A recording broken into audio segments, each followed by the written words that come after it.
Hi guys, இப்போ நம்ம எங்கே இருக்குன்னா டெல்லியில் இருக்கிற ஜும்மா மஸ்ஜித் அதுக்கு எதிர்க்க இருக்கிற பஜாருக்கு இப்போ வரோம்.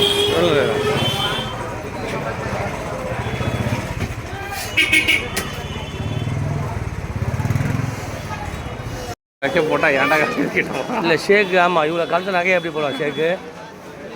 ஆனால் கடைக்கு போகலாம் ஹபீபி இது பயம்.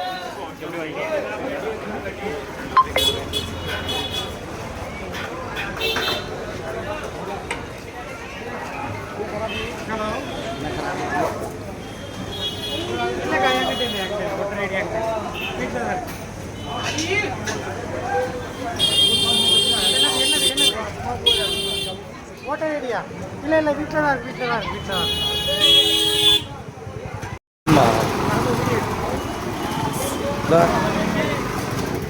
ஹபீபி துபாய். மதியானம் ஜிம்மா நமாஸை முடிச்சுட்டு கரீம் பிரியாணியில் போய்ட்டு ஒரு மட்டன் பிரியாணி சாப்பிட்ருக்கேன். Thanks for watch, bye.